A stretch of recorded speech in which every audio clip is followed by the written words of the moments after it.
आप भगवान के लिए जो करते हैं उससे बोलिए मत, कर दीजिए।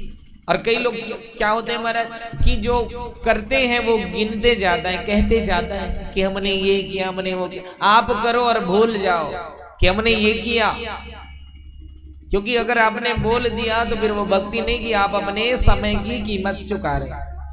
आप जो कर रहे हैं उसे भूल जाएंगे।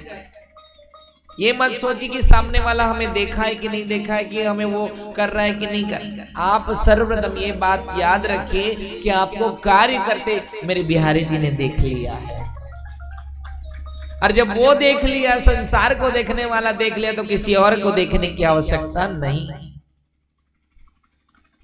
जब राम जी वनवास में गए ना, तो उनके कोई मित्र राजा नहीं थे। तुच्छ दलित जो घर से भगा दिए गए हों, बानर, ऐसे भगवान के मित्र बने राम जी के। राम जी के कोई राजा मित्र नहीं थे। एक सुग्रीव जिनका राज्याभिषेक बाद में हुआ, विभीषण जिसका राज्याभिषेक भगवान ने कराया, तब वो राजा बने।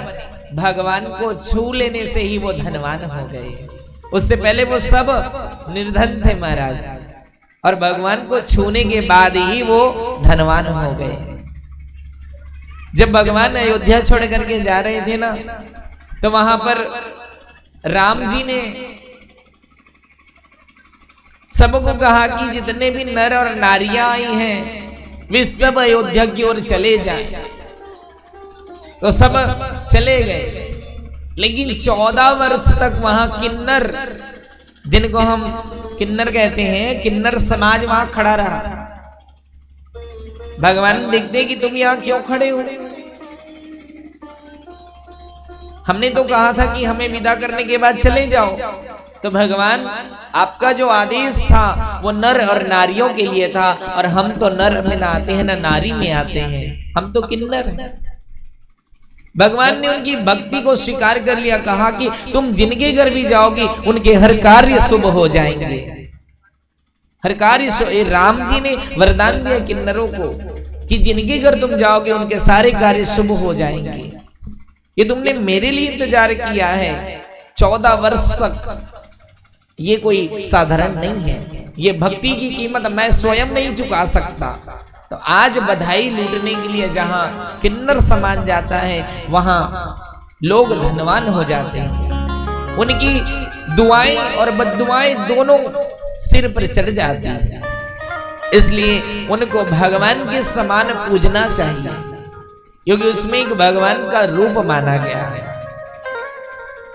तो राम जी ऐसे दयालु हैं, क्योंकि राम तो हम बन नहीं सकते, लेकिन राम जी ने जो वचन कहा है, भात प्रेम उनके जीवन में हुआ कि अगर एक दिन की भी देरी हुई तो मैं अग्नि प्रवेश कर जाऊंगा। ये भरत जी ने कहा।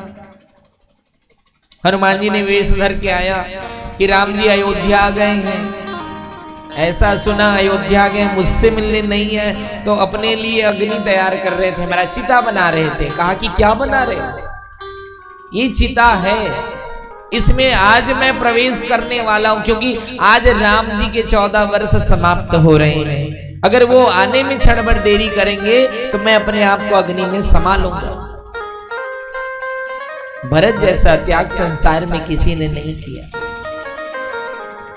भगवान राम ने अयोध्या में ना जाकर के पहले नंदीग्राम में गए और उनको हृदय से लगा लिया, कहा कि भाई मैं तेरे बिना अयोध्या नहीं जा सकता। ऐसा भ्रातृ प्रेम को किनके पास होगा? तो वो राम जी के पास होगा।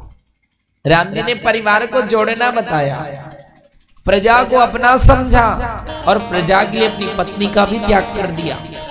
ऐसे हैं श्री रामचंद्र, जिनकी जीवन शैली को उठा करके देखेंगे ना, तो केवल और केवल हमें एक सीख ही मिलेगा कि एक राजा को, एक पिता को, एक पति को और एक समाज को कैसे होना चाहिए, ये राम जी ने ही सिखाया।